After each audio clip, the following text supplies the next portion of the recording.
Hi. Hi, guys. Welcome.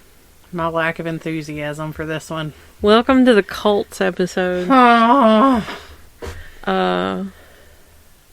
the first of many, as long as they're not all as bad as these. Listen, and I'm sure that they're all bad in their own right, but let's just go ahead and throw a disclaimer out there. There's some rough stuff in this one. Yeah.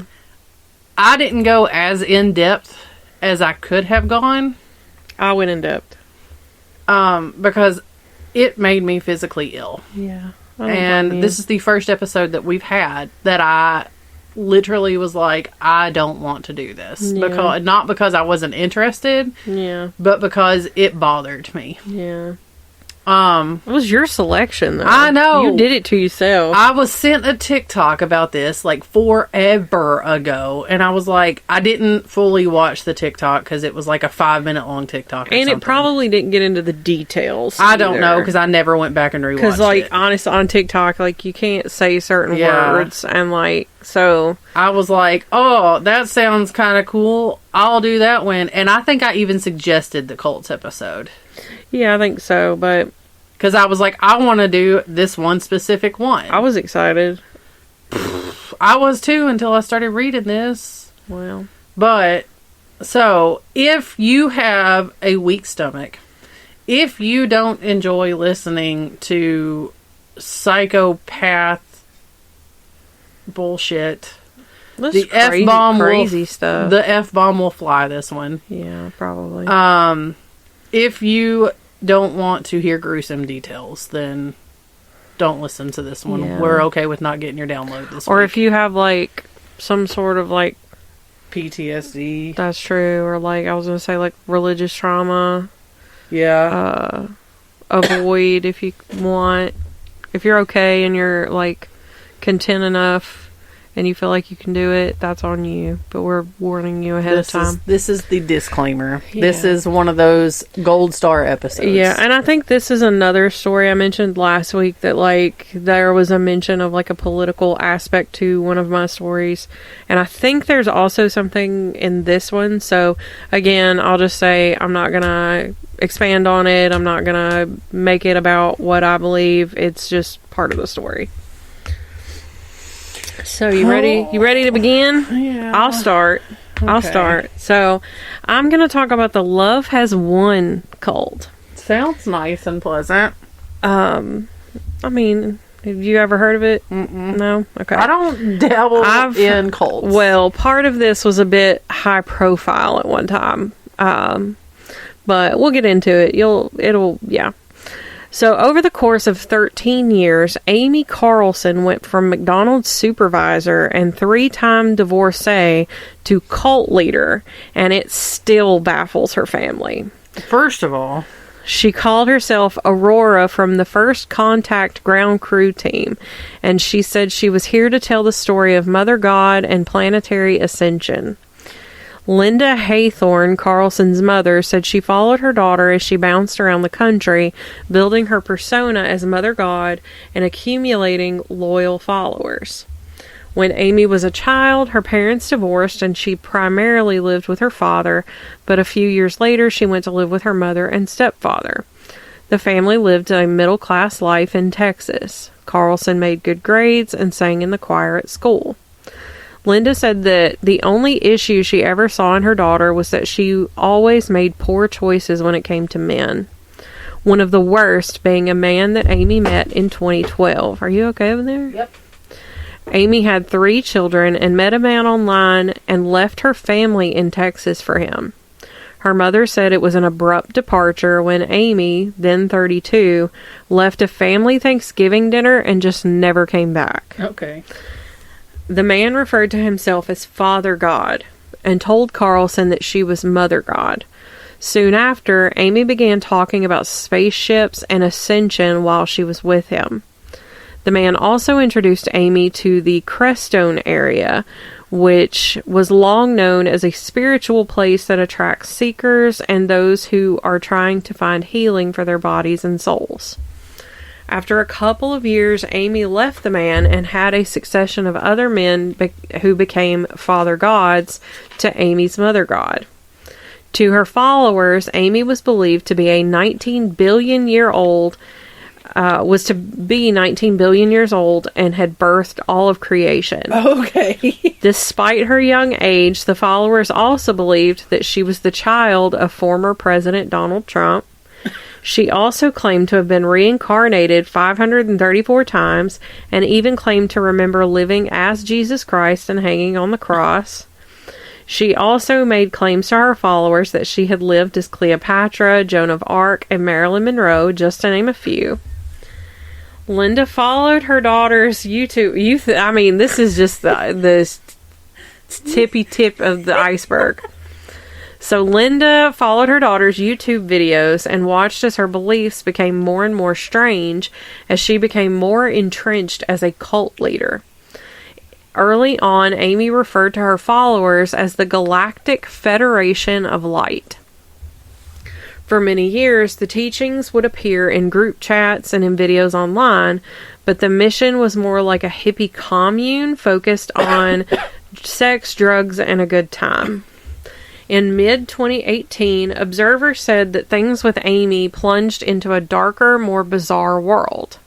This was when she met a man named Jason Castillo, and he came into the picture as the new Father God, and the group changed its name to Love Has Won and set up their base in Moffat.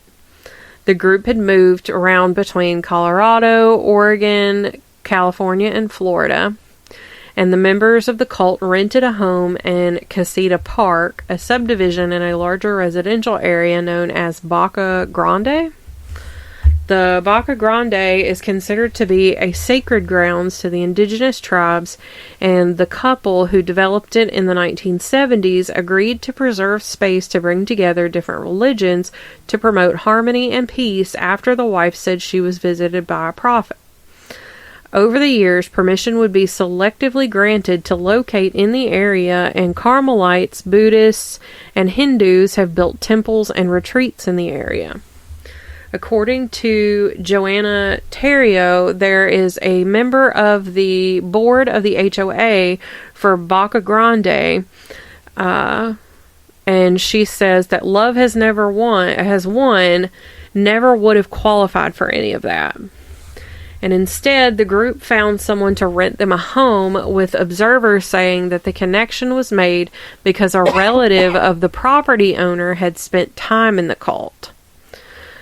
And in December, Miguel Lamboy, who is known within the group as Archangel Michael, purchased the property for $63,000 and gave Love Has Won a permanent residence. He is also responsible for incorporating Love Has Won as a non-profit organization in Colorado in 2020, listing himself as the president and obtaining 501c3 status. Amy Carlson lived with her followers in Colorado and often appeared in live streams from the house with the Sangre de Cristo Mountains in the background. There was also a large cabin in Salida that the group rented, and this is where the most devoted followers lived and where new recruits were brought upon arriving in Colorado. Amanda Ray, one of the leaders of Rising Above Love Has Won, said that Salida is where her brother went to in May 2020 after he left his wife, 2 children, and a 6-figure income in Mississippi to join Love Has Won. He was interested in political conspiracy theories such as QAnon and the baseless belief that cannibalistic liberal pedophiles run a global child sex trafficking ring, and his readings about those conspiracies led him to Love Has Won's Facebook page, where the group would mention them in their videos, according to his wife, and this was according to his wife, Arian Witten. So Witten said that her husband served in the military and was a conservative Republican who believed that bills should be paid on time. The couple lived in a $500,000 home where she was a stay-at-home mother to raise their family. Her husband's name was not stated in the Denver Post, my source for this cult, since he is still in recovery from his time being in the cult. Arian discovered that said that his discovery coincided with the COVID pandemic, and that when he lost his job, he fell down a rabbit hole and began spending more and more time online with Love Has Won. Witten's husband would pay $88 per session, and during the sessions, he would have to surrender himself to Mother God, and he would participate in these sessions on behalf of her, their children, their mothers, and even their neighbors. In total, he gave the cult $15,000. Over time, his behavior at home became more and more unsettling, and he was sleeping less and began to follow a schedule that aligned with the 7 colors of the chakra. This meant that on certain days, he only ate foods and wore clothes that matched that day's color, as ordered by the cult. Witten said he was just staring into the sun because they were telling him to do that to get light codes. Witten then enlisted both of their mothers and their siblings for help. She said that she read books and called psychiatrists, but nothing would stop her husband from falling deeper and deeper into the cult's control. She felt it best to send their children away because she feared that he would start indoctrinating them. Then, in mid-May 2020, the couple was leaving a law office parking lot when Witten said that her husband turned left out of the parking lot instead of following her in the other direction. She followed him to the airport and confronted him. She begged him to stay with his family, but all he told her was, "Mother God called me home." One day later, Witten saw her husband appear on a live stream from Colorado. When he wasn't visible on the next day's video, but her brother-in-law heard them talking about how his energy was not right and he was on the wrong side of the mountain. This was when they started to call the police.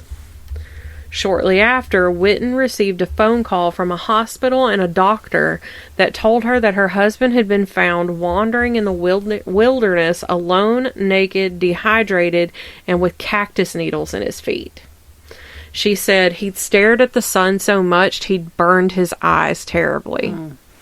Before any family could get to Colorado, Witten said that her husband signed paperwork and the hospital released him before any family could get to him. The family posted pleas for help on Facebook, and 2 individuals got involved. One volunteer from Crestone found Witten's husband wearing hospital scrubs and sitting under a bridge near Salida, and a nurse from Denver drove there to take him back to a hotel in the city until his brother could fly out. When Witten's husband woke up and saw his brother, he was very disoriented. According to his wife, he thought he had ascended the world into this 5D matrix and had done what Mother God and Father God wanted him to do. She continued, "We had to play that game with him. Yes, you did it. You're done." The brother then drove Witten's husband home. "He's still healing, and he will be for a long time from this," she said.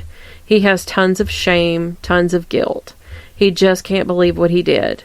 He just can't fathom it now that his mind is clear." There were many signs of abusive treatment toward followers in many of the videos posted by Love Has Won.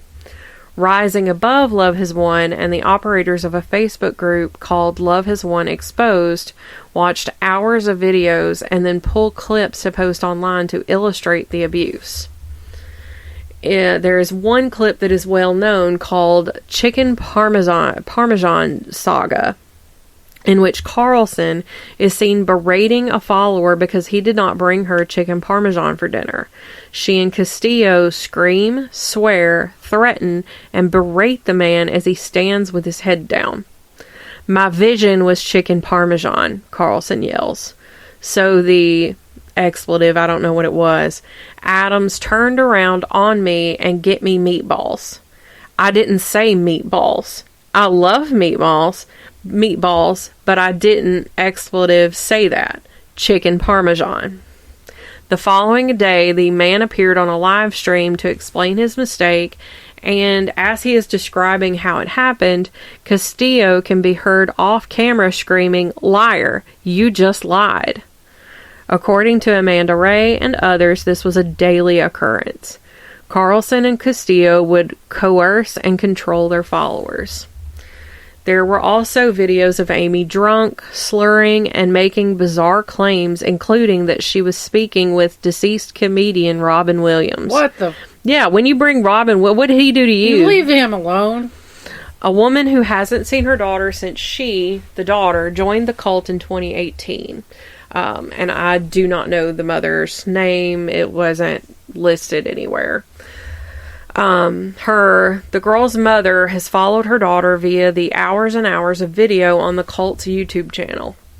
The mother would only speak anonymously due to her fear of alienating her daughter more, and said that she had no idea that her daughter had been following Love Has Won until she received a text message saying that her daughter was in California with friends. Her daughter never came back home. The mother stated, "When I first found out, I found out about it, I was like, holy crap," she continued.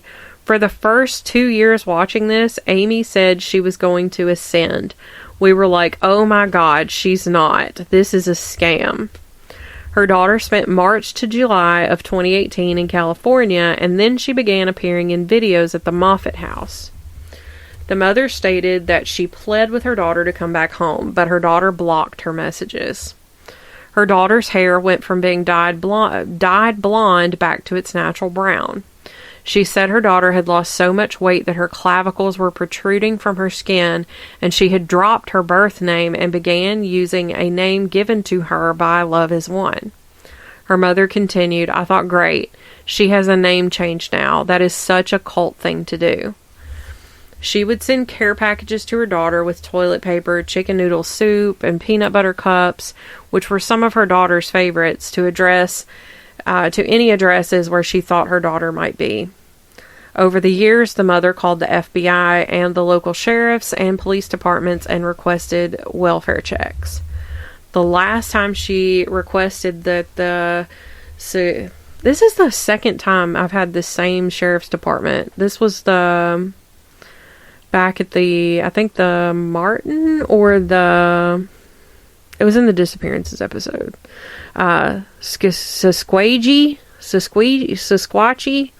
County Sheriff's Office look in on her daughter, and a deputy reported that the young woman, now 27, came out of the home and said that she did not want to go home.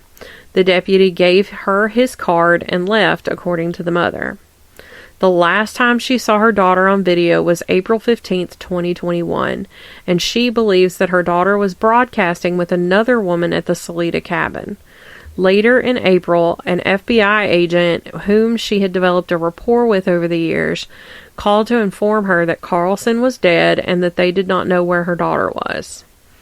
"I'm assuming if they get found, they'll be arrested. They were a big part of it," said the mother.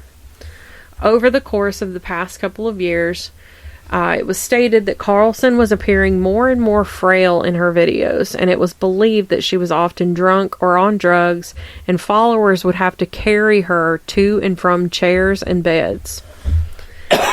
In September, the group had to be escorted off an island in Hawaii by police after they had violated COVID-19 protocols and offended local islanders with their co-opting of native religious practices. Protesters had engaged in a multi-day standoff with the group, surrounding the house, engaging in prayers, and burning driftwood fires around the building. At one point, Amy was claiming that she was a reincarnation of the Hawaiian deity Pele, which further infuriated the protesters. At the time, a follower named Lauren Suarez told the Denver Post that they had taken Carlson there because she had cancer and was paralyzed from the waist down. However, her mother and others say that the diagnosis could not be accurate because Carlson had never visited doctors. It was believed that in the months preceding her death that Carlson wanted medical care. In an October 15th live stream, 2 women talked to viewers about her health and explained she would never go to a doctor because a doctor would not understand the process of ascending. One follower said, "There's been moments when Mom has asked us to take her to a community hospital. Nope, there's no way. We know how hijacking works." Amanda Ray believes that Carlson was alive as recently as April 10th because she had spoken with the group's landlord in California, who told her that she had spoken with Carlson that day and she appeared to be dying. On April 16th, 2021, a photo of Castillo holding Carlson in his arms began to circulate on the group's private chat rooms, and Amanda Ray, who saw the picture, said that Carlson was either dead or almost dead in the photo. Amy appeared to be emaciated with thinning hair and a purplish hue to her skin. According to the city coroner, her condition may have been caused by the large amounts of colloidal silver that she was ingesting. And colloidal silver is sometimes used in dietary supplements. However, there is no evidence to support it having any medicinal benefits. And if it is taken orally for a long period of time, it can cause the skin and organs to turn a bluish gray, and sometimes, in very serious circumstances, can cause seizures and organ failure. This was when Carlson's mother, Linda Haythorne, began to call the police, ambulance services, fire departments, county sheriffs, and a DA in the Mount Shasta area to plead for an intervention. We had well checks done, turned away. We had ambulances go out, turned away, Haythorne said. On April 28, 2021, Amy Carlson's death was confirmed in Colorado after the Sequatchie County Sheriff's Office searched the Moffett house and found the body. Her mother had to submit a DNA sample in order to identify her daughter because she was so decomposed that she no longer had fingerprints and there were no dental records to rely on. Her body was found wrapped in a sleeping bag covered in Christmas lights, and the eyeless sockets of her skull were decorated with glitter. She was set up in some sort of shrine, and the followers were burning sage and covering the body of Amy Carlson in essential oils to keep the odor down while they were worshiping her. Captain Ken Wilson of the Sheriff's Department said the corpse appeared to have been deceased for several weeks to a month. He also said this was one of the worst cases he had ever seen. Her autopsy was finally completed in December of 2021, and the presence of colloidal silver in her liver and was indicated and was cited as a likely contributor to her death, as well as the effects of alcoholism and anorexia. The body was reported by follower Lamboy, however he was not arrested and has since disappeared. During one of the members' court hearings, a defense attorney said that Lamboy had taken the group's money and left the area. At the time of Carlson's death, observers believed that there were 29 devoted followers who lived on the Love Has Won properties in Colorado and California. The followers who were not arrested have disappeared, and the 7 who were arrested posted bond and were released from jail. 4 of the 7 were charged with the tampering of a deceased human body, and the other 3 faced charges of abuse of a corpse, and all 7 had 2 misdemeanor counts of child abuse because there were 2 young children found inside the house when the sheriff's deputies arrived to investigate the report of a dead body. Following the arrest, the group took its website offline and renamed its YouTube and Facebook accounts to 5D Full Disclosure. And daily live streams are still broadcast. However, none of the core members have been seen on any of them in the weeks since then, or now it's been 2 years. Amara, what are you doing? The group's Facebook page did issue a statement following the discovery of the body. We thank everyone for their full surrender to the divine plan. Mom will give you the next step in your heart in every present and it's moment, but they've spelled it capital M-O-M and then lowercase E-N-T. You're there. Momenters. It's all spelled kind of strangely. The team are respectfully honoring the process law enforcement require, and we are grateful for their diligence in protecting humanity. Mom deeply loves our law enforcement officers as she does each and every one of her children. Members of the cult in South Africa and Australia recorded the live streams, along with one woman who claimed to live in Memphis, Tennessee. Haythorne Ray and the anonymous mother said they believe that Castillo and Lamboy will likely become the new leaders. At the time of this article in 2021, the followers were talking about Father God's wishes in their videos. Castillo, who had a criminal record, was one of the 7 that were charged in connection with the discovery of Carlson's body. Witten, the wife of the former and recovering member of the Love Has Won group, said, "It's extremely disheartening to see the system failing again. No one would help me, and no one would help my husband. And a woman has died because she didn't have access to medical treatment. And they're just allowed to go at it again." Though it was the hopes of the folks who were trying to save their family members, that the members played... Wait a minute, I think I worded this weird. Though it was the hope of folks who were trying to save their family members that played a role in Carlson's death would be investigated and charged, they believed that the followers withheld food and medical treatment to facilitate their mother God's ascension, which she had told them for years was her purpose on earth. Ray said, "I feel like at the end, Amy became a victim of what she created." And as of September 21, all charges against all 7 individuals who were arrested have been dropped. So, I'm looking through the pictures that you... She was gorgeous. She was, but this one picture of her in what looks like an inflatable bathtub, hot tub. Mm-hmm. Oh my God. And then I made the mistake of Googling. Yeah. And there is a picture, because I was trying to find the picture of him holding her. But there is a picture of her where they had her wrapped in lights and it shows her face. Yeah. It's creepy. Oh. I figured I wouldn't be uploading that one to our Facebook page. No. Let's just say that mine is a lot more gruesome than yours. Well, hit me with it. I don't want to relive this. It's not very long. I'll say that because... Oh, I lied to you. This is... Oh, okay. No, I Mine didn't. was almost 30 minutes. Mine's only 2 pages long.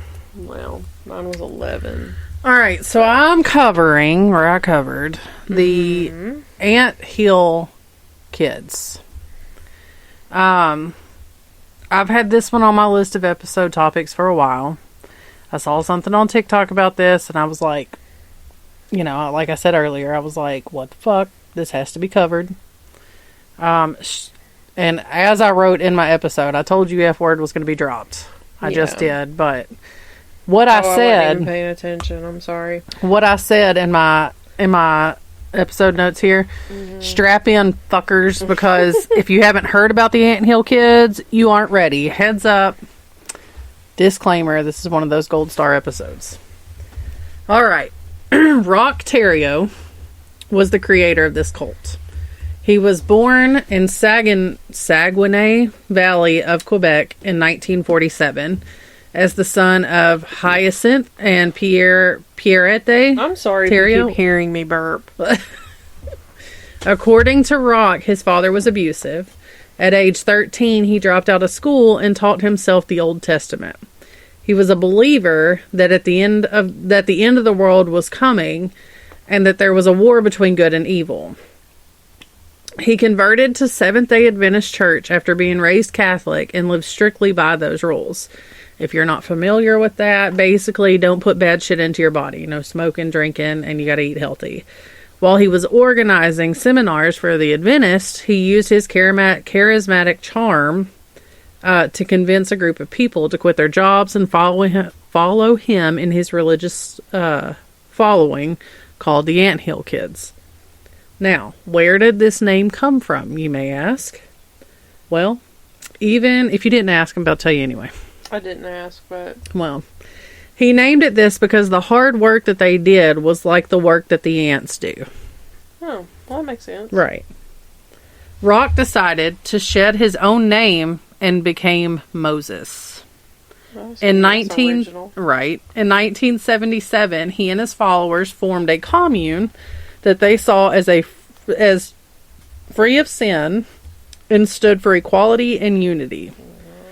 Soon the Adventist church decided that they were too damn weird to be associated with them, so they kicked them out. That's when shit got real bad. At this point, the commune became a literal house of horrors. He, at this point, convinced himself that he was put on earth to save the world from evil and the upcoming apocalypse. Theriot began to demand his followers to not contact their families, as their families were corrupt. He started drinking. His drinking became a serious problem. His rules for his followers became stricter, and up to the point of the members were not allowed to speak to each other without him present. That's trippy. Right. Life quickly became a thing of nightmares. If Theriot thought that they weren't devoted enough, he would spy on them and punish them. He would hold gladiator tournaments. If a member wished to leave, he would become enraged and beat them, suspend them from the ceiling, and pluck each and every hair from their bodies individually, or he would quite literally shit on them. Oh, ew. Come on. Despite this, it just gets worse from this point. Despite this, Moses became more and more convinced of his godly delusions. He believed that the world would end in 1979, but for some reason just knew that God would skip over Quebec. Therefore, he drove his commune into the Canadian wilderness. Now, obviously... Isn't this when things get worse? Oh, yeah. Yeah. Obviously, the world did not end in 1979, but this was explained by the fact that our world and God's world run on different time zones, and there's a difference in Israelite and Roman Catholic calendars. There's always a goalpost to be moved, isn't there? Yeah. Even as dumb as this sounds, his followers did not waver. They were obsessed. While in the Canadian wilderness, and later the woods of Ontario, his female concubines bore him 26 children. Oh my God. As you can guess, these children were abused, and thankfully authorities would come and take them from him. But the abuse did not end there. It was uncommon for quote-unquote pappy, is what this article said, to become angry and decide to conduct surgery. Yeah. The patient would be held down by other followers, fully conscious, and he would operate with whatever was available, be it kitchen utensils, pliers, blowtorches. Oh, God. Most of the followers lost limbs, teeth, fingers, and toes. The deranged disciplinary actions didn't stop there. He would also force them to break their own legs with sledgehammers, eat their own or others' feces, eat insects, rats, shoot each other in the shoulders. Oh. He could be doing that. He would nail children to trees. Oh. And have other children throw rocks at them. This is where I lost it.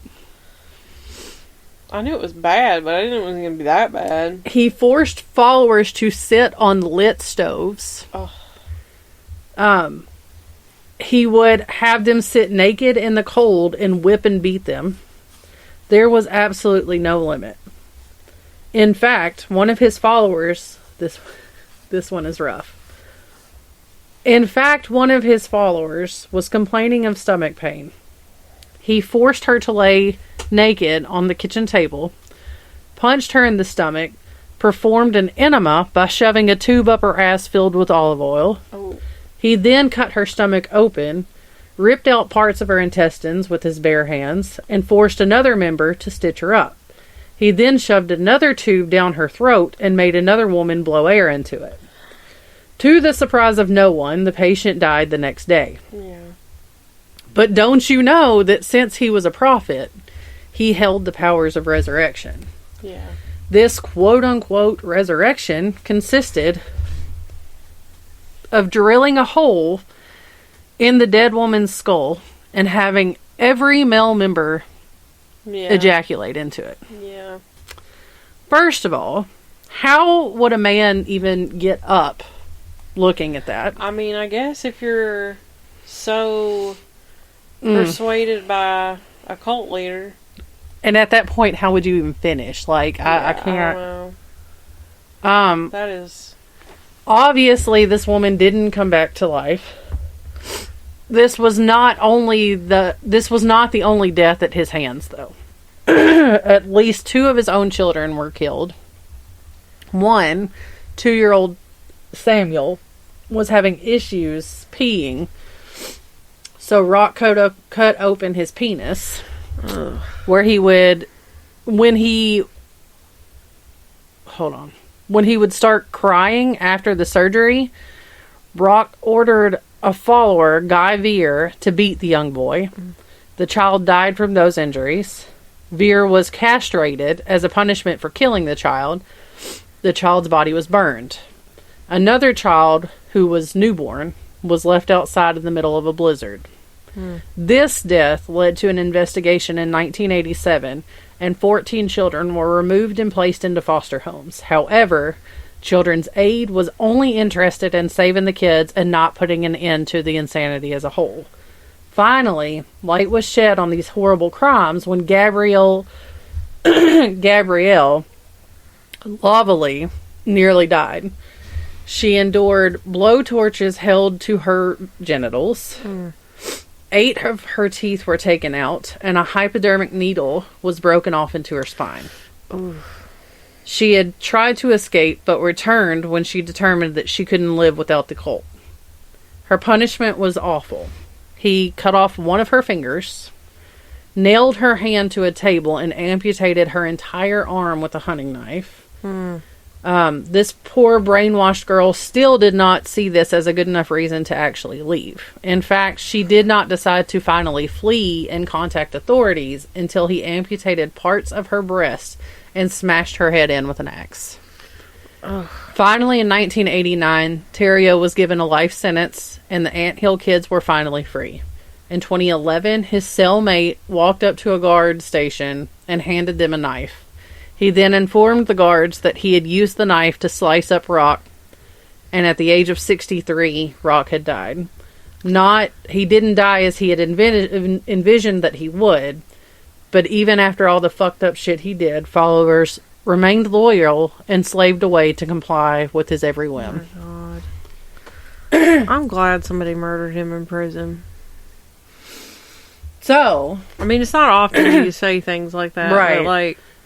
Well, like I said, I could have gotten way deeper. Oh, I know. Because I think there's like a 3-part series that last podcast did, and I refused to listen to it. It was 7 hours worth of this, and I was like, I can't sit through that. Yeah. I was tearing up just reading I slept through it. What does that say about you? Yeah, I know. But yeah, on the way to Florida, I slept through it. But I did hear bits and pieces of it, I remember. That's how I knew that, like, when they moved to the wilderness, it got way worse. Oh, yeah. I know that was short, but like I said, I couldn't. And then when I tried to research into I tried to find, like, a lighter, kind of funny type cult. Well, I mean, something we could giggle at. I mean, there's, like, Jared Leto. I was telling you about that the other day, where he, like, it looks like a cult. It does. But, like, people, like, fans of 30 Seconds to Mars will, like, pay money to go to, like, this island or something and, like, hang out, get, like, a intimate musical experience, and then, like, everybody wears all white and walks around, and Jared Leto looks like Jesus. It's weird. I have a cousin whose significant other looks just like Jared Leto. I'll show you here shortly. Okay. Just like him. Like, the last time we all got together. Yeah. They were talking about how he, like, somebody said he looks just like Jared Leto, and I was like, oh my God, you're not it clicked. It's ridiculous. Bye, Mara. But yeah, all of the other, like, more lighthearted cults I found were more, like, held more religious value Yeah. that I really wanted to get into. Yeah. I urged you to do the Taylor Swift cult. Yeah, I know. I feel it. I think it's because I was having a hard time with it because I think I feel like I'm like wasting. You're part of the cult. Yeah, I'm in it. I don't know what happened. Ever since like Midnight's came out, like I liked her before, but like ever since Midnight's came out, and then I went to the Eras tour. I think like I don't know. I think she's a witch and she put a spell on me. Because that's all I can listen to. This is me marking myself safe from joining any cult of any kind, especially those of music. Like, right. I have my favorites, but like I'm not deep in it. Yeah. But like I have like since then like I've started listening to Zach Bryan, and I've thrown a little bit more Tyler Childers into my playlist. I say we're going to see Tyler Childers. Yeah. And hold on, I'll tell you, I got a countdown. Green Day tickets go on sale this week. That. And guess when the show is in Nashville? My birthday. It is? Yes. We have 5 months and 15 days. Nice. But yeah, so I'm in a cult. It's called Taylor Swift. I've got the nonprofit this week. Okay. It's called Safe Passage Foundation. Safe Passage Foundation provides resources, support, and advocacy for youth raised in restrictive, isolated, or high-demand communities, often referred to as cults by society at large. So basically, it's to help children get out of those situations. Yeah. And I feel like I have seen something about this being associated with getting children out of polygamy. Yeah. I've been deep into Sister Wives, so that's like all into I think it. like because Sister Wives isn't like they're not marrying their 14-year-old daughters off and that's to like what old they were men. setting initially. That's what they were setting out to prove, is that not all polygamous families are like that. And I think that's fine. If Do that's whatever. what you're into, yeah, that's fine. Yeah, as long as it's safe. Yeah, as long as you're safe and everybody's happy, healthy, and it's not hurting anybody, and it's not hurting you or your family. That's fine. Do whatever you want. As long as your husband's not a giant fucking douche nozzle. And has a haircut like that. But how can you look at him and think he's not a douchebag? Right. But like in all over Utah, there's like particularly Utah. There other places, but in particularly Utah, there's like communes where like an old man will have where they'll have like 7 or 8 wives, and the youngest one's like 12. Yeah. And then they're having kids. And then it's just like kids on top of kids. And then they're getting married off to, whoever. And I don't know. It just seems insane to me. But I mean, what the issue is with it is that they live in these communities. And that in and of itself, and it's mainly the followers of Warren Jeffs. Yeah. That in the state of Utah, it was just recently in the past, I would say 5 to 10 years, I think it was closer to 5, that it was decriminalized, where like if they find that you're living a polygamous life, it's nothing more than like a traffic ticket. It's a misdemeanor. It's nothing huge. Right. But that's opening the door so that, because like these families were afraid to seek medical attention because they were having home births and stuff because the father could not be on the birth certificate because, he's legally married to somebody else. Right. And, it opened them up to the father being arrested, the moms being arrested, and the kids being placed in the state care. Yeah. Which was terrifying, especially for these kids. Yeah. But especially if they're in like good families. Right. I say like sister wives, but I mean, we all know that that's kind of all of those people should not have come together and had a bunch of kids. The kids were taken care of. The kids were not abused, and they were not neglected. Right. They were very well taken care of. But it's just the parents seemed like nobody gets along. Nobody really likes each other. Well, so I think at one point it was... They worked together well for the kids for the most part. But it wasn't always a super cohesive situation. Yeah. The kids, especially the older, growing up, they were all super close and had a huge loving relationship. And I think like most of them don't talk anymore. I think the majority of them kind of talk, but like there's decisions that have been made by a few of them that some of them don't agree with, and they're very outspoken about their beliefs and stuff. Yeah, I think I know exactly who you're talking about. Which, hey, you know what? Be you. Yeah. This is me publicly saying, Leon, do you. Right. Yeah, that's been my obsession lately. Has been Sister Wives. I've been binge watched. I'm an outside obsessor. Like I get all of my information about Sister Wives from TikTok or Facebook Reels. Yep. And for some reason, I follow Sister Wives on Facebook, even though I've never watched a whole episode. But I might. I don't know. A roller coaster, and it like. You're really excited about some things, and then you get really pissed off about other things, but the whole time you're like, Cody's kind of a douchebag. Oh, yeah. I mean, just look at him. Yeah. And Robin was there to fuck up the entire situation from day one, so... That's what I think, anyway. But, yeah. So... Anyway, off of that. So, yeah, that was our nonprofit. That's to help, children who were kind of... brought into that and didn't ask to be there. Yeah. Get out of it. This week we're sharing with the Walmart greeter. That little old lady or little old when man. They have them. Right. Ours doesn't ever have them. No. Every once in a while they will. Receipt Nazi lady. Yeah, I was going to say, every once in a while they will, but then there's like, I don't know, they haven't had her at the door in a long time. I haven't seen her there. But also, she works over in women's clothing, like at the dressing rooms. Okay. That's where she is all the time. She's not the most friendly person. No, I think there's some sort of developmental disability there. Got you. Yeah, so I'm not sure, but I could be wrong, and she could just be just a very bit melancholy person. Yeah, she seems just like. I mean, she speaks like if you speak to her and you're like, "Hey, how are you?" She's like, "Thanks." Yeah, very melancholic. Yeah. But like. Yeah, it's usually either, if it's not her, I think she was getting a little too intense with it, so they were like, let's put you somewhere else. Yeah, we've always called her receipt Nazi. Yeah, because like, if you coming out with like a bag with like 2 things in it, let me see your receipt. It's like, Jesus Christ, calm down. God forbid you got like 4 items that don't fit in bags. Also, too, they've like really like amped up their cameras. They're everywhere. Yeah.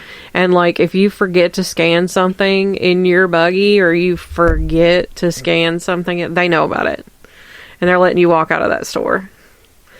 So, and they're like tallying up how much each item you walk out with is. And they're contacting you later? No, they will wait until you hit a certain amount and then they'll call the police. Oh, so that one certain person needs to be watching themselves. Yeah, I think they are. I don't think they really go to Walmart anymore, but yeah. So yeah, if you're planning on shoplifting from Walmart, don't.